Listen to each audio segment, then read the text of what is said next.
तुला काय घ्यायचं यात्रेतून? ट्रॅक्टर आणि ट्रॅक्टर, जीसीबी, डंपर. आमचा पट्ट्याला खायचं एवढं दाखव आमचा डॉन. डॉन साठी एवढं मी खात नाही. खातो आता नाही खायचं मी तुला.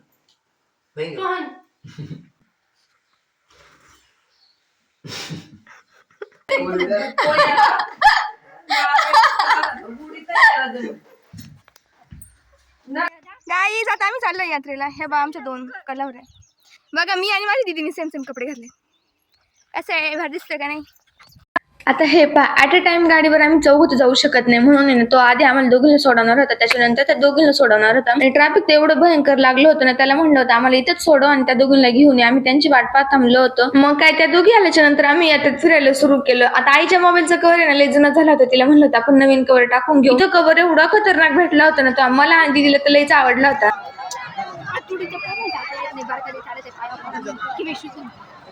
गाईज आता हिच्यासाठी आम्ही यात्रेत रेड कार्पेट बिछवणार आहे, कारण आमच्या पोरगीला मातीत चालता नाही येत. आता हे यात्रेत फिरायला मजा तर लय येते, पण खाली पायांची जी हालत बेकार होती ना, तिचा काही विषयच नाही घ्यायचा. आणि कुठं पण फिरू द्या, आमचा असं हातात हात धरून फिरणं नाही, हे कायम ठरलेलं असतंय.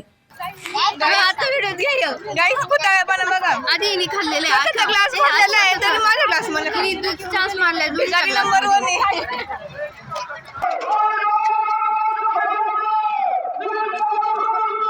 जरा कमी खेळ. 4 पोळ्या खाल्ल्या. ही देऊ ना पी.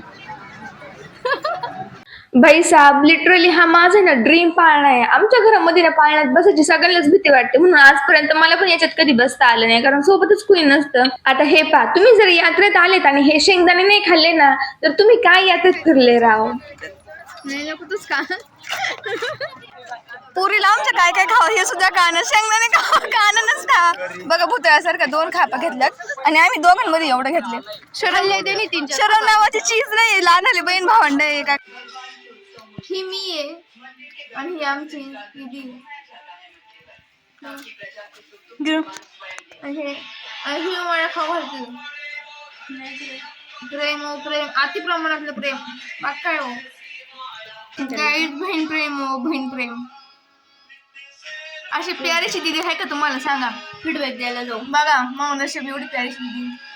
थँक्यू. अशी प्यारीची काय नाही जास्त. आता ती जास्त हरभऱ्याच्या झाडावर चढली. तिला अवकातीच्या बाहेरची रिस्पेक्ट भेटलेली तिच्या.